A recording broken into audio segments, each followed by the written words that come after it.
Anyway, Tremendous. tonight our topic is Braveheart. All of you out there listening and watching right now, listen to your Braveheart, which is what you should have done. You all came through for freedom and for your boy AC in the vote. Butt-loving percent. I almost got people to vote for make us wasn't even the watch whole What percent. Women Want over Braveheart. I deserve a medal. No, it doesn't matter if you win by an inch or a mile. Losing's losing. Can you shave and do that again, but real slow? What? Shave your head. Get out of a cool car and say Shave my head. Get out of Yeah, here. cover your head in oil. Anyway, Yeah. so some other topics we're going to go through: justice systems and writing and stories. We also got self-insertion, giggity, in stories. Digital, boy, tell me about that. digital versus print. I'm assuming in like the fulfillment process, but also like digesting the final product, like just the pros and cons of both, maybe. And historical accuracy in movies. All of these are relevant to Braveheart, except for maybe digital versus print. That might not be relevant for. It was very important in ancient Scotland. Yes. I love how you guys always just take my like half-thought ideas for topics and just roll with it. Never ask me any more questions. Let's go. I'm just like, It's that's all barely right, a thought there. Okay. But some of us are idea guys, others of us are finishers, and I always finish. Yeah. Anyway, you heard it here. So, you got something to say, Justin? There you go. So obviously you can see I'm not in the short bus this week. I've taken a little trip away. I wish I wish that image you guys were working on earlier was ready to show off to everybody, because it's you know the one I'm talking about, the one that Justin had. AC. Wait, is there an image that I don't know about? I'm gonna have fun with that. It's in the Discord. It's in the Discord. Yeah. Oh, okay.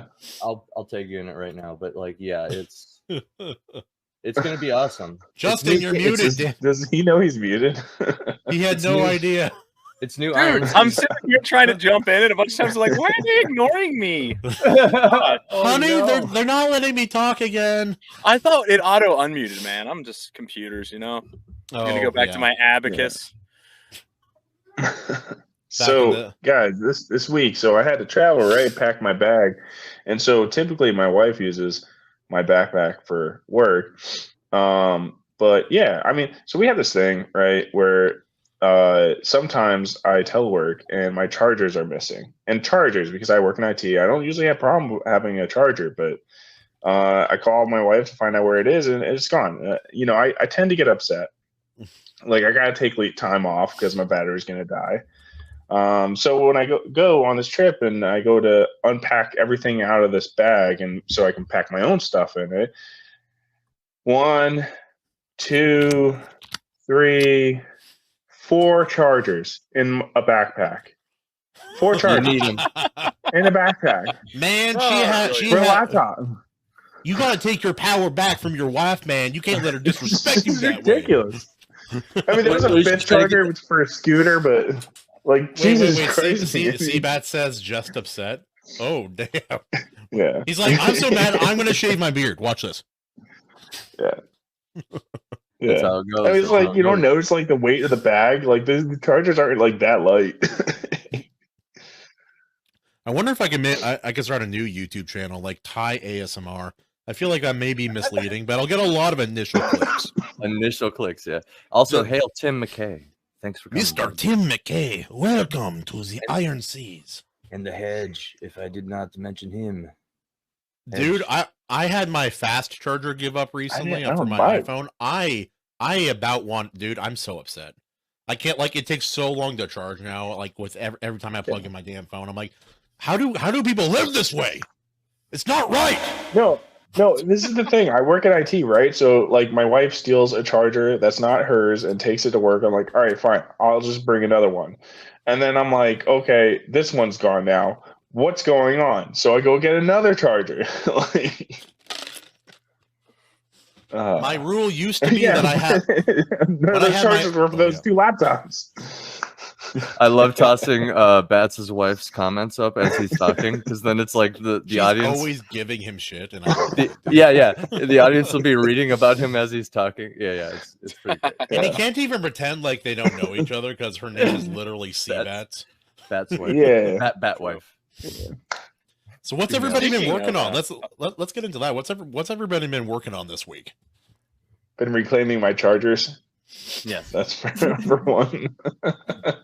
A certain book cover for Dunce Whisperer, a certain new video for a comic campaign, and a certain comic campaign in and of itself. I just came fresh from an appearance. That's the book. Let me full screen that.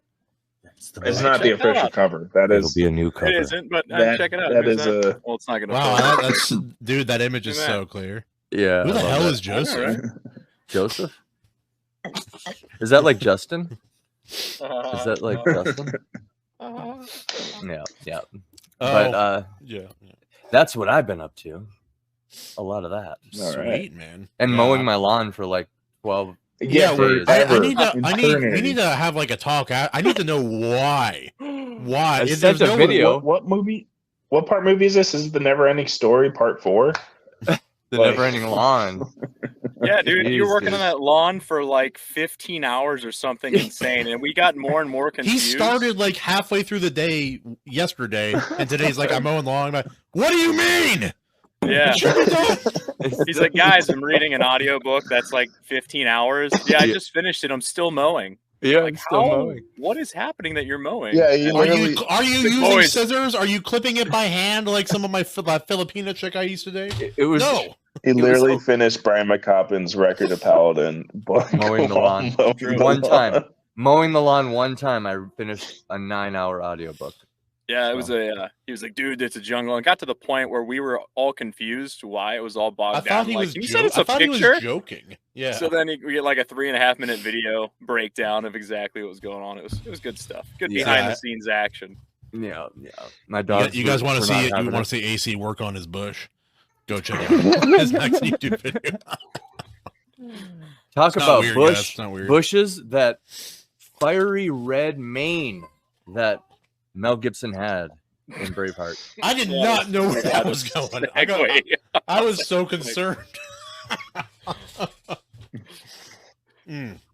Based. Yeah, no, Mel was he was a heartthrob way back in the day, man. Yeah, like that mullet. Women wanted him, some of the men. You know, he and I have a lot in common, actually. No. Yeah. I mean, if you grew your hair out, if you grew your hair out, I suspect it would. I suspect it would mane out like that.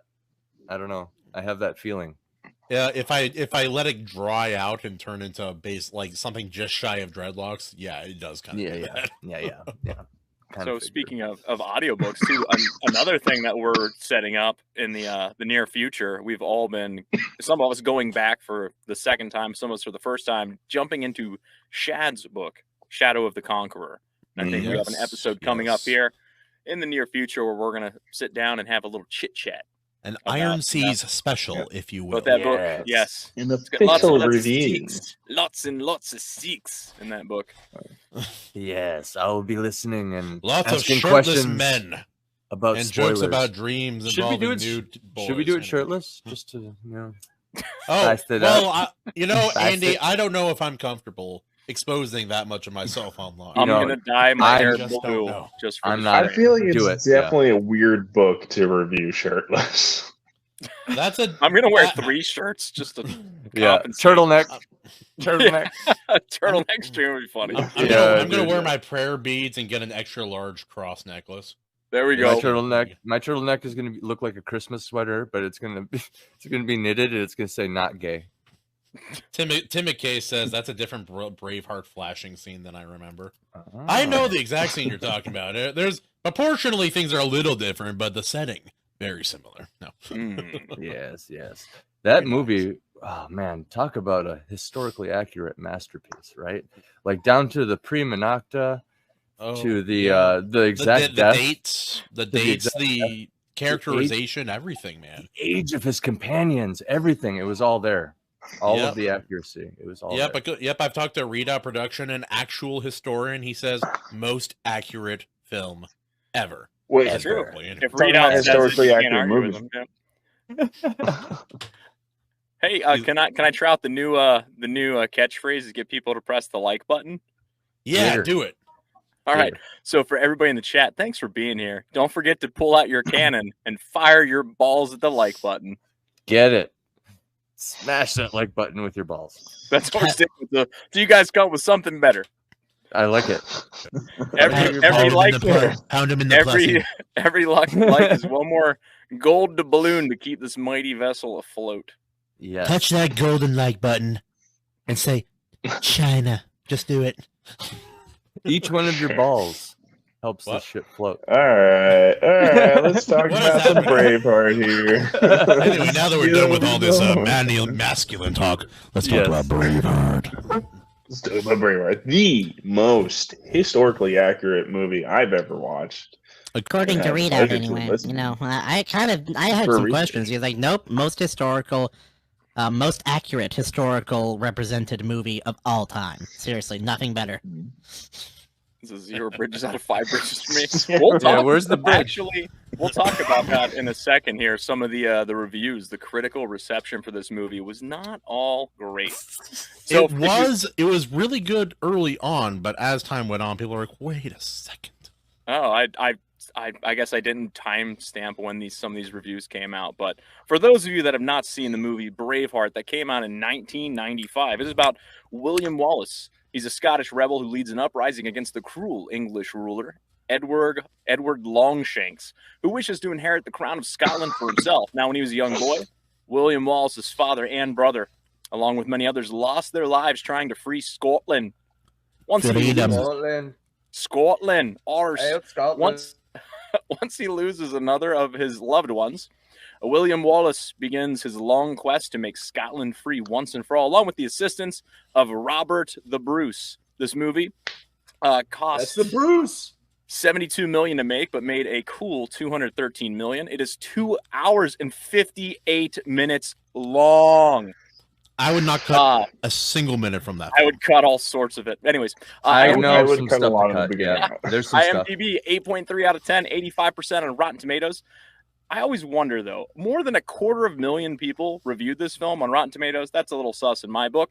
68% on Metacritic, which is the one factor that's a little bit off. 4.7 on Amazon. And the reason that the Metacritic score is so low is because the San Francisco Chronicle gave it a 50, saying it came up short by beating the drums of human treachery and violence so loudly that they became assaults. And the Washington Post gave it a 20, calling it a rambling disappointment. Time Magazine gave it a 30, saying Braveheart is too much, too late, whatever that means. Well, Time Magazine also gave Hitler, historically, a 10 out of 10. So, grain of salt. Yeah. I think it was a review twice, for if I'm not mistaken. And obviously, this is Mel Gibson week, so this was not only starring Mel Gibson, but also he directed it. You also got Sophie Marceau and Patrick McGowan. I don't know how to say his name. Break up the review. Oh wait, no. Are you okay? Hang on. Do we need to call somebody? Break up the review into talk specific categories. How do we do this? Oh, I got it. Justin, I got it. Here's what you do. You just simply.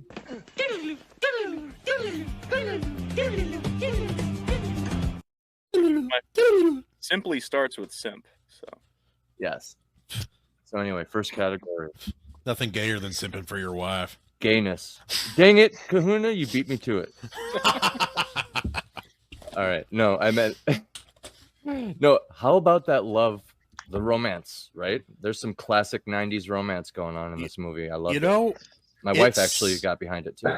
It's simple. She was glued to the TV. It was the middle of the night, and like this epic movie had my wife's attention. I was loving it. I was like, yeah, we were. It went on for too long. No, the romance didn't have it didn't have a lot there, but I liked how simple it was. In this movie, I think it really worked. Like a lot of romance movies modern day are like, oh well, there's all this past and complication. It's like with them, it's like there is complication, but the love story itself is fairly one note, but it's a very good note. It wasn't bad. And when you talk about the love story, you're basically talking about like the first hour of the movie, which is just a like long hour for those of us who like to watch things and I'm watching this, and I'm like, it's not like bad by any means, but I'm like, dude, this is dragging, and I'm like, I don't know if this is gonna be good. But then oh hey Maji-chan, thanks for stopping in. Cannons came out in the screen, and I was like, okay, you got my attention again. All right, let's go. Yeah. There was a point. Sorry, the big battle about like literally right at the halfway point. I knew it was coming, and I suspected, like, I kind of predicted this was going to happen, and the exact situation unfolded right after that battle. It went to the next scene, and my wife was like, "Holy shit, it's only halfway over." Yes, because they totally play it up like it's the end. And I'll tell you something. Right off the bat, you take this exact same movie, but you cut out every single scene from the other side, quote unquote, like all what the king's doing, what his entourage is doing. You don't need to see any of that. Just show us William Wallace and what he's going through. Yeah, that's all you need to see. This is one area where I find I consistently disagree with everybody here a little bit. Yes. And that is, I don't mind good longer. Old Royce if the scene, if it is well filmed, if it feels important, if it's still engaging, I don't mind a longer film. I enjoy an engaging longer film. That's like right. I watched the director's cut of Kingdom of Heaven, which is way longer than the OG cut. It's like almost over 3 hours long, I think.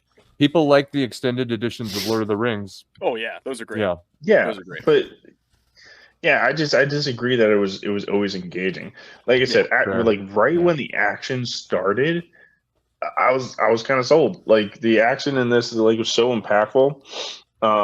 With everything and just shot so there's someone slicing a guy's leg clean off, but it was just so fun. It was pretty visceral. You feel very close to the action. The first except for that one weapons just like splat with those real red splatter. Like they put some shit in the guy's helmet and then actually bonked him on the head. I'm pretty sure is how they got that. Whenever we were kids, me and my buddies had this. I forget who owned it on a double VHS because the movie's too long. Whoa. And we would put those war scenes in extra slow motion to see like how exactly would happen and stuff because we just thought the combat was cool because we were kids, But yes, it's exactly what you're saying. It was like a water balloon under there where you can see the helmet come down and then it's just like sprays everywhere. Bring back those effects. Bring them back. I love it. The first brutal, dude. Brutal. The first limb that was cut off, I was like, I jumped out of my seat and I reacted and I'm like, yeah. And I had like a bro moment right next to my wife, and I think the action, a lot of the action in modern films feels so clean, it doesn't feel like guttural and gritty and in your face with the antler through the neck into the skull plate. Oh yeah, that's pretty. That's in it, man. And I sent you guys a clip. There's some extras on set, and I actually learned a little fact about this. That clip was so funny, dude. There's one huge battle, and I don't know why, but for some reason I'm staring off into the background, and there's just a sea of guys still fighting in the background as this battle's drawing to a close. As this battle's drawn to a close. It's two fellas. So up on the top of the horizon, there's these two guys up there still fighting. But the way that they're fighting, boys up there? One guy spins around. Couple of boys. And they're just going like that, not even trying. Remember that? There's this one guy, the most limp dick sword swing I've ever seen. He was just like, which limp dick? There's like 24 limp dick. Well, part of the reason for it was that the extras on set, according to one video, 2,000 limp penises all over the screen. The extras that were on set, I guess they were like Irish army dudes, and Mel and his team were like, yeah, we'll give you a weekend off. And then they didn't give him a weekend off, so they were tired and cranky, so they were just kind of mailing it in scenes, and you could definitely. Really to be fair, on those kind of days, they're shooting for 12 hours, 16 hours a day. Yeah, sure. Doing that kind of stuff. It's miserable weather, and the scenery's just grotesque. And so before we get maybe you want to run that by me? Wait. That last part. The scenery is grotesque. Oh, I was being sarcastic. I was about to slap you through the internet. Oh no! Once we get to that, I can tell you how my feelings felt about the my eyeballs and the imagery. I think the setting, the way it's filmed, and the score really pull their weight in this movie. More so than in quite a lot of other movies, in my opinion. Well, I agree. Although, another interesting fact about the score, did you notice the absence of bagpipes? The absence of it? I thought I heard some bagpipes. Those aren't bagpipes. Mel Gibson said that bagpipes sound like a cat dying. And so he refused to put bagpipes in a Scottish movie, and he got some kind of Irish, smaller equivalent that he said was less harsh and shrill if they had to be in there. So it's kind of like a stand-in. It's my favorite bagpipe soundtrack. So we all have one of those, don't we? So before we go too far, I just don't want to forget like my favorite scene of the movie, like hands down, right after the first fight ends, and you got Mel Gibson being like, "Wow, we did it!" and everybody else is like, "Yeah, we did it!" And right up in front, you got a guy lying down, dying. Yeah. They had dudes like flopping around in the background all over that movie. It was awesome. It was awesome. Flopping around. You know what I realized? This movie is, I already mentioned Lord of the Rings. This movie is like a precursor. This is like Diet Lord of the Rings, like proto Lord of the Rings. If you think about it. No, seriously, it's from the point of view of the orcs. Look at how the Scottish are equipped. They're like ragged, they got jagged blades, and, like no cavalry and stuff like that. Like it actually is very being oppressed. I know. We're being repressed. They're not repressed. Orcs. Scots aren't orcs. I'm not saying Scots are orcs, bad sauce. It reminded me a lot of 300 story-wise. That's going to be like a BuzzFeed article. A.C. Pritchard claims that Scottish people are indeed orcs. Quote, all Scots are orcs, unquote. No, it was... I'm talking about in the aspect of like large-scale battle. This is a non-orc bus. Sorry. No orcs allowed on this short bus. No, I'm saying like in battle terms. You know what I mean? Like you have these, like you even have like the motivational speech, like it checked all the boxes. It's almost like Lord of the Rings looked at successful movies in the past, and Braveheart was one of them, because there was heavy like Lord of the Rings the movie vibes going on there with the battle. The filmography, the way the movie flows, there's definitely at least inspired DNA in Lord of the Rings, for sure. That's what I'm saying. Yeah. This like sweeping landscape shots. The scenery is beautiful in this movie, and the color grading, the greens really pop. Even Mel Gibson's blue eyes. His holy crap. Baby blues, dude. Holy like, this guy's got nice eyes. Like you go into the movie, you're like, how would this girl fall in love like right away? Oh, like, that's how. That's too, it, man. I got it. Yeah. You're looking. I'm like, I understand. No. Also, Herman P. Hunter says he's not saying that Scots are orcs. He's just inferring it. Frankly, they're animals. They need more taxes, a little bit more prima nocta. Ugly orcs. Ugly and then you got orcs. And then you got very ugly women. Anyway. No, I mean D&D doesn't have orcs anymore, so you need something. Scots. Oh yeah, haven't they made like the orcs basically just people now? Yes. They have tusk people now. They have people with tusks. I identify my teeth identify as tusks. Tusk person. I'm a tusked person. Anyway. So with the Scots, anyway, Scotland and English, it's like like the whole history between Scotland and English. They're just constantly fighting, and it's funny. France gets brought in there, and France is always the one. It's like, it's Tuesday, so let's side with the Scots, or Thursday, it's British time. Look at the history of war between Great Britain or England and France. Anytime the English are fighting someone, the French, even if they're allies at the time, will just be like, so you guys hate the British, right? Americans, Scots, Irish are like, yeah. We can all agree. Money. Here's troops, quick. This is the big problem with Britain is it's just like we hate everyone so much. Well, we hate the Scots and the French just so much. Here's one but thing we can all agree that we hate the British, right? Okay. Yeah, I don't get though.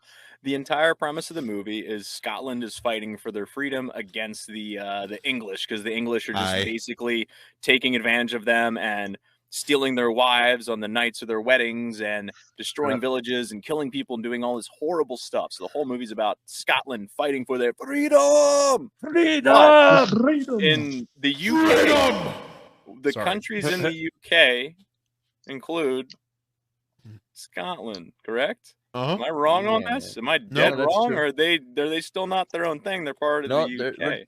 Me and the wife were looking this up. That's true. It's not their country, it's our country. I think they're in the UK. Yeah, but it's one of those things where it's like different regions and stuff like that. Like they might not have identified with the government that oversaw them. Like they identified with the tribes, their old people, their old like stuff. So it's like freedom. I mean, it's like kind of right. Because if you look at it, even today, it's like Irish people. Like you call an Irishman a Brit or something like that, they'll lose it. Like they're Irish, you know. Yeah. They're still very much more identified with their land than their government, you know. I know that's the UK, but still. The Irish are not. Oh, Northern Ireland's a part of the UK, but not all of Ireland. Yeah, which is interesting, right? Isn't that kind of weird to say like that's a thing? So, I forgot about that, honestly. Ireland has been the bent over bitch of England for like 1,000+ years. Also, King Bob says that was before there was a UK, though. James, who's James? That would be Justin, I think. Dude, I got another new name. Great, Justin James. Justin. I used to call him Chris. Jason. I used to call him Chris when he didn't tell people his name just to fuck with him. And I used to call him Evelay. I got called Chris a lot growing up by people I didn't know, like older people. Like, hey, Chris, give me a hand. I guess I just give off Chris vibes. I don't know. There's a whole there's a whole list of names you and I came up with what people called you. It was pretty funny. Yes, it's I you know what I'm proud about in regards to your internet fame? That now your wife has called you ever gay at least one time. And I would like to think what was that conversation? Yeah, I told them that Bats called me Eva gay at some point, and what were we talking about? I was talking to her about something, and she's like, "Is that because you're?" I was like, "Don't you?" And then she did. I was like, "I don't know. You're not to come back." Based. So. Hold on, I gotta play it. Based. Tremendous. Yeah. Wait, no, there's another one. I have a wife clip. Here's the wife clip. Oh, jeez. I haven't seen that episode of Rick and Morty. I know that's Mr. Poopy Butthole. Yeah. Dude, he's a cool character. I don't know. I don't think Rick and Morty's for you, Justin, to be fair. I've seen a couple episodes. It's barely for me. It's barely for me. There's a lot of things not there for Justin. But I like movies. The hygiene in these old movies always cracks me up. Yeah. Where everybody's kind of like filthy clothes and dirty and their hair's all a mess and all that because it's, before running water and all these modern day conveniences. I just thought because there was a high concentration of redheads. And the people always have amazing smiles. Amazing. And even if the teeth were perfectly straight because, I don't know, they were chewing on sticks or something that kept their teeth in good shape or what have you, shouldn't they be yellowed? Or the lack of sugar intake keeps them in good health, but shouldn't they at least be a little yellow, a little bit messy? Something. Maybe like a grass shard in there or something. It depends on the culture and the time. Because historically, people ate a lot tougher foods more often. So their teeth were more worn down on average than modern day people, but they were straighter. They didn't have a lot of the misaligned teeth thing that we have now. Despite surely some yellowing though, no? I don't know. Well, anyways, but there's a lot of Brits, man. Come on. You'd be amazed. It makes me giggle. Be a little realistic here. The land that dentistry forgot. You could be amazed by what you could get done with like a little bit of sand. Actually, I don't know if you guys have ever tried like cleaning your camping dishes. Dude, like brushing your teeth with sand. I thought you were same idea. Same idea. You could get like the AC's trying to keep Darth Vader away when he goes to sleep. I had an accidental version of that while I was swimming to a nude beach once. Woo! That was awesome. Nude beach, like the sex scene in Braveheart. That was a good one. Which one? Romantic, right? Which one? Not the bad one. No, he's not talking about the very close personal friend of the prince, who was tossed out a window. For sure. Oh yeah, that was a good. I'm not talking about that. Oh, that's hilarious, dude. That was awesome. The king is based. I have always, you know what? I every time I see that scene, I think of the first thing I ever heard when I watched it as a child. My dad was with me. Obviously, he'd already seen it. We're watching the movie, and he's like walking him towards the window, and then he goes and tosses him. And he runs over, and my dad yells in this high soprano voice, "But Father, I love him." And now every damn time I watch this movie, I think of that fucking line. But Father, I love him. Oh my goodness. Well, that's a perfect segue into like the cast of characters. I feel like the acting was really good, and all of the characters do an awesome job portraying the character. Oh, the king is such a cock, dude. I love he did such a good job.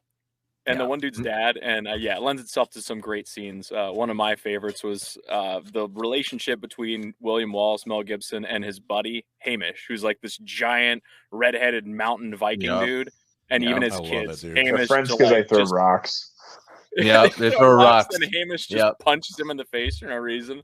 And when they reconnect years later, he's like, "Oh," and punches him again. I'm just like, "That's great. That's good." All of that was great. And that's when he recognized him after the punch. He's like, after the punch, yeah. I just love you watch a scene like that, and you're like, yeah, it's like it's what men do, you know. What men do. We just hate each other, and we know we're friends, you know. Says the Marine. Of course, you guys did that. Just what we do, man. Probably with less clothing on. Shit, dude. Oh, but again, we're gonna praise Mel quite a bit in this kind of discussion, but his acting is really. Every time he talks, like you believe it. Like he has this intensity to him that you can't really fake. It's in the eyes. That's where the acting is, in my opinion. Just like that. Just like that. Even from early on, they establish like William Wallace's father tells him, you know, it's good to be able to fight, but you need to have something in here first, and that kind of carries use your head. Well. So he is a bit of a wild man. He's a hell of a fighter and all of that, and he can lead people, but he's not just this crazy like, let's get him. He like seeks out peace, gets pushed, and even the one scene where his wife gets taken out by the guards and he catches the head guard. It's not this big, long, drawn-out torture scene. He kills him the exact same way and just as fast as they took out his wife. And it's just like, boom. And he just goes about his business. It's not like this crazy, mad, like, you killed my... It was just like, whoop, and just goes and like, well, okay, now what? Like Furiosa? No, it's like very Mel Gibson. Yeah, I know. It's a very Mel Gibson way to take somebody out, I think. Just like the same way. Moving on, I'm not going to dwell on it. You know. Yep. Also, before we move on from it, right after that scene is one of my favorite moments of the entire film. And that is at the funeral / wake for his wife. He puts her down, and then he comes over to her parents, obviously who didn't know about the marriage beforehand, and he kind of just kneels and lowers his head before them, kind of, offering himself for whatever judgment basically they could give him.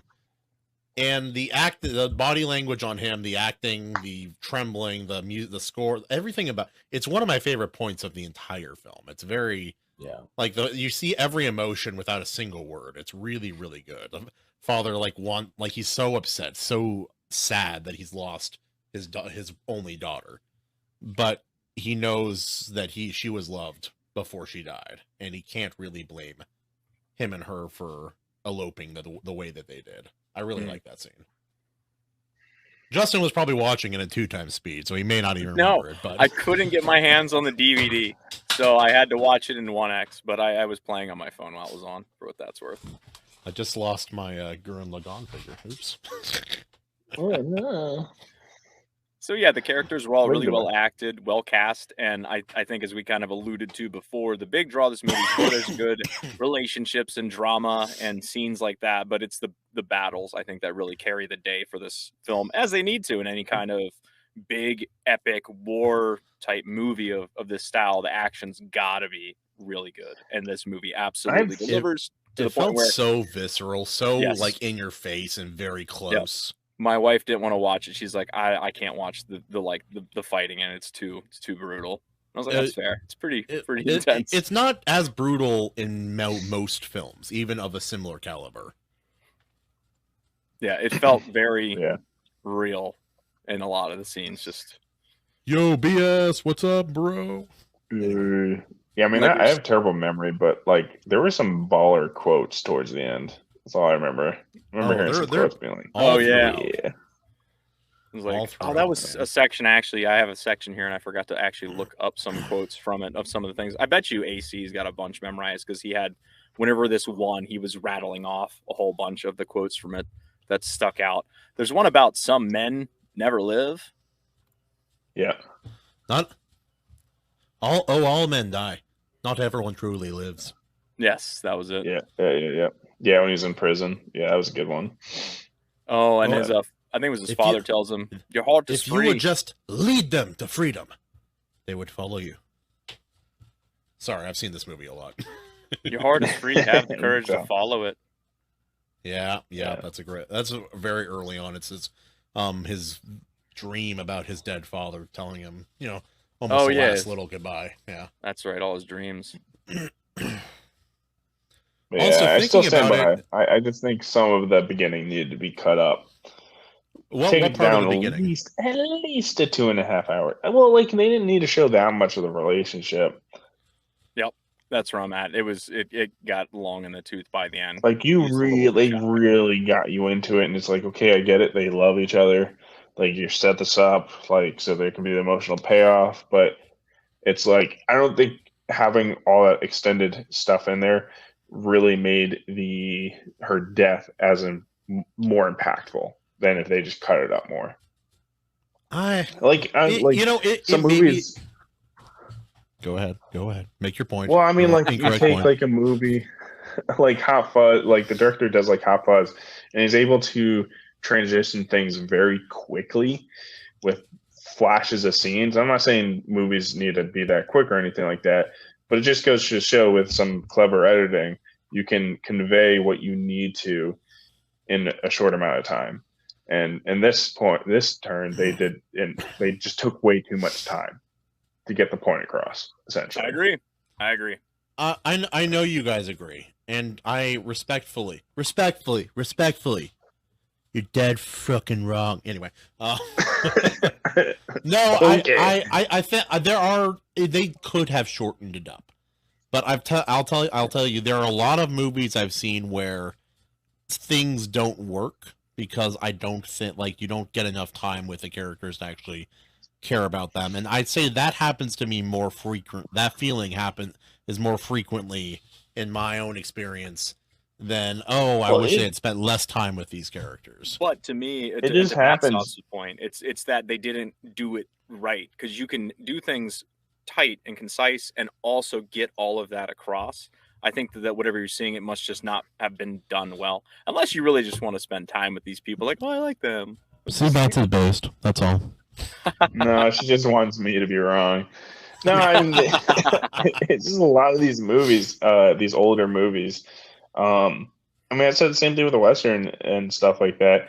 I just think they just didn't have editing figured out, and I think we have it more instinctually figured out now because we're more accustomed to these newer movies. But I think we're all just I don't think that's a bad ADHD. I think not at all. Not at all. There are scenes in newer and older movies where you have to just kind of sit with it, and sometimes it works for me, sometimes it doesn't. That there's a old Charles Bronson movie, Once Upon a Time in the West. People love that. People who like old westerns love that film. It is boring as sin. I can't stand how slow and boring that fucking movie is.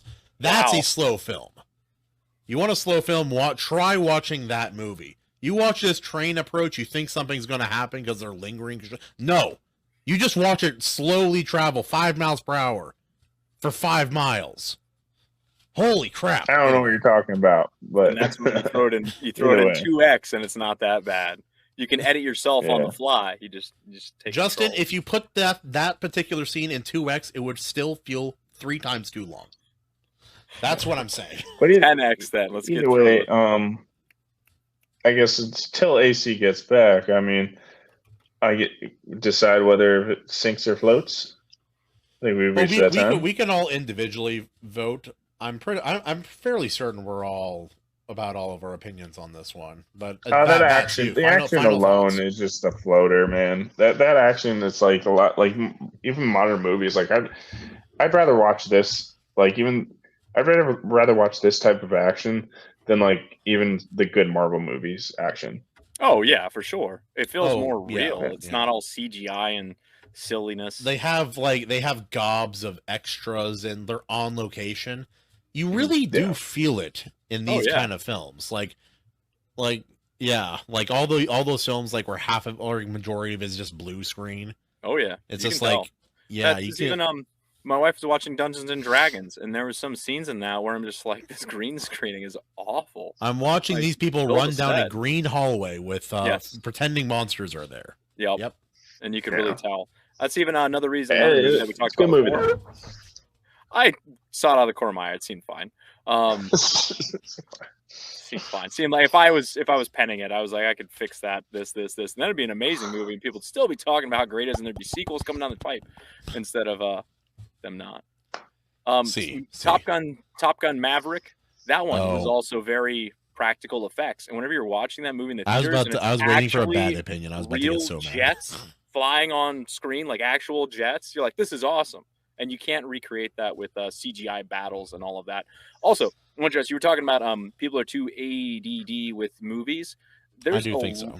There's a little bit of that, but there also is the factor of we turn these movies around in a week, and sometimes we don't have a full week because the poll gets finished on like Thursday. So you have like 3 or 4 days to get through a movie. If I'm lazy, it's a problem. Yeah. Sorry. And you guys, I mean, we have kids, we have jobs, we have family, we have friends, we got other things we got going on. So whenever it's a movie that's like 3 hours, I'm like, man, I got to carve out a chunk of time to get through this because I got so many other things going on. It's big. So whenever that's like one of the reasons I picked Kung Fury for this couple weeks that didn't make it to the polls. Kung Fury. It's 31 minutes. That's such like you could watch that. Well, it's about 5 times, 6 times in the span. We need to watch Kung Pao at some point, man. That movie is so freaking funny. But yeah, the time constraints is another issue. It's not just purely I don't have the attention span. It's that there's so many other things going on. It's just that we're too busy. So I think that's a little bit fair. Whoa, guys, something's happened that's never happened before. Someone disagrees with me. King Bob in the chat. I disagree with Kahuna. Once Upon a Time in the West is a well-made movie, though I personally prefer Terrence Hill Westerns. I'm not sure who Terrence Hill is offhand. Is that the director? It's from the Back It Up, Terry meme. You all know that one? Back It Up, Terry. I don't think so. Terry, the fireworks are going off. No, you don't. Okay, there you go. I'm not saying it's not. I'm not saying it's a poorly made movie. I'm saying that as a guy who enjoys a slower, more contemplative film, even a slow burn, Once Upon a Time in the West is a long, boring movie. I'm sorry. Like any cool thing that happens takes like 10 minutes longer than a Sergio Leone film, like the the Man with No Name trilogy.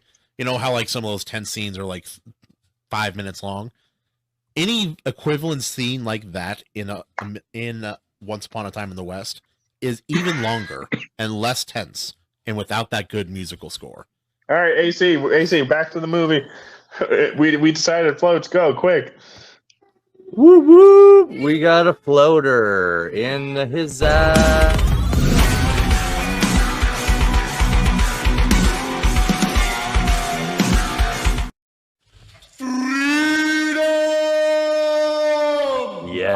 I will say I hate the end of this movie. For good reason. Did we talk about historical accuracy yet? Yeah, and actually his torture was even worse. What's the point? But I mean, I don't just because it happened historically doesn't mean I have to like the history of it either. But to me, whenever the good guy survives and leads his people until old age and dies like peacefully, and he gets to oversee all the change I like that better than like dying a slow torture death. I understand, but he died in real life, Justin. I know. I don't have to like the history. And then they spread his body across the entire lands and put his head on the bridge. Apparently, they tore his junk off in real life, too. And then they burned his inside in front of him. Yeah, they did. And I'm just like, well, that sucks. Why didn't they could have told it from his buddy's view, and then you wouldn't have to deal with that. And just, like, get rid of it or something. Yeah, no, Passion of the Christ. Kind of a downer. Yeah, kind of a downer. I can't help but feel like if you're like war hero, your charismatic leader, the guy that's ahead of all this gets taken out that way, I'd be feeling a little bit demoralized. So I don't love that part was of it. what they tried to do, but I mean, honestly, stuff like that wasn't that uncommon back then. I just like my heroes to survive. That's all. Yes. Well, it can't always be a happy story. None of them are. Like, none of them are. I mean, once you change the first thing, you might as well just have. Once you change the first thing about history, you might as well just have William Wallace survive at that point. Yeah. I mean, the Rubicon's been crossed, man. Alternate ending, alternate history ending. Just do like Man on the High Tower. Do alternate history, the Emily cut, and I'll watch that movie. Yeah, man. And then the aliens bestowed their laser weapons on the Scots. Yes. And the That's how they got chainmail. The tyrannical English king. That's how they got chainmail. Right as they go to kill him, he just energizes and turns Super Saiyan and takes down Britain. 200 years later, I sold them my golden stakes for $300 a pop. Let's fucking go. Braveheart anime. William Wallace goes Super Saiyan with his claymore. Bruh. He's like taking on multiple He goes through like his anime girl magical girl transformation. The kilt lifts up and like nothing but a kilt, by the way. It's like 300 where it's just like abs and kilt, with the one shoulder. A lot of story similarities to 300 in this movie in terms of like betrayal. Yeah, now that I mention it. Yeah, that's what I was thinking as I was watching. I'm like, oh, that guy betrayed him. Oh man, that guy betrayed him again, and that's part of the reason that they lose and everything goes. Historically, that Robert the Bruce was actually kind of based. He didn't. He did lead them to victory. In this movie, they made him look like a beta cuck. A beta. Yes. Yeah. And that last line to his father though is so good too. Oh, what does he say to him? He's like, at least I've taught you to hate. My hatred will die with you. Closes the door. Oh damn, brutal. Yeah, love it. And then he reopens it like, so what's for dinner? Yeah. But anyway, it's a floater. So, moving on. You just watched a clip from the Iron Seas podcast. Make sure to like this, subscribe. It helps us out a little bit. And please catch the show live at 9:30 Eastern every Tuesday.